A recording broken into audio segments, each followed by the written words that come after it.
前辈，其实我此次的目的地乃是我偶然得知的一处紫月会法坛，本意想借前辈之力剿灭紫月会，不提前说明，小子我感觉心中有愧。你竟然能得知紫月会法坛所在？也是偶然探得，实属巧合。剑尊明察秋毫，等到了那法坛再说，可就晚了。不如现在说明，免得被剑尊看扁。毕竟即使他不去，我一个人也能组队踏平他。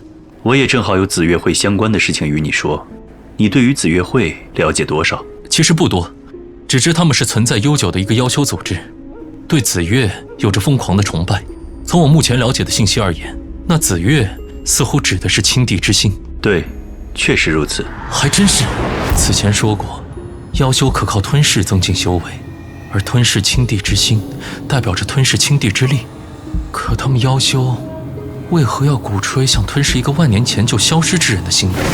这说不通啊，像个邪教。你对妖修的起源有多少了解？我对妖修了解甚少，只知他们与异兽有些关系。我对他们的了解只有一句话，是洪明杀了能拿奖励。是，妖修异兽本就是纠葛不清的，这事情说来可就远了。其实妖修最初并不是现在这样，上古异兽自混沌之眼爬出，踏上天玄四周，他们强大恐怖，如同一场席卷世界的巨大灾难。每一只上古异兽都有8境甚至9境的实力，可即使是上古繁盛的修行界，8境9境也是凤毛麟角的人物。所有人都拼死抵抗，整个修行界第一次同仇敌忾。可那场浩劫一直到天一道参战，战况才稍微有所缓和。可即使有他们参战，人族依然处于劣势。长此以往，天玄界将彻底毁灭在上古异兽的尖牙利爪之下。这么恐怖，那青帝他们到底是怎么赢的？是因为妖修。妖修？那些御使异兽作恶多端的妖修，那些家伙怎么可能守护天玄界？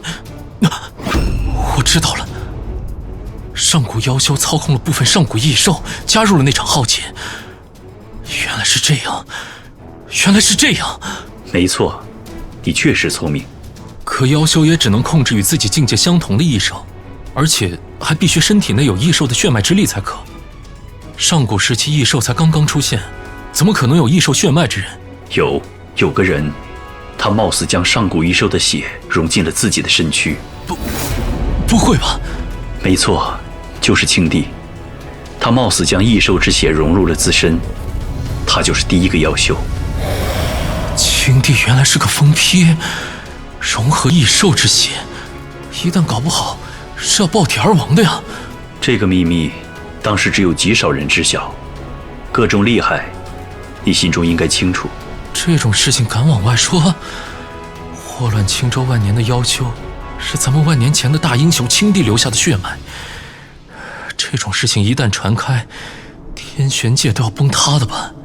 上古大战比你我所知还要惨烈，除了上古异兽无数外，随着死伤越发惨重，存留在天玄大地上的鬼气与死气集聚起来，诞生了几乎无法被杀死的冥王。每周六10点更新一集。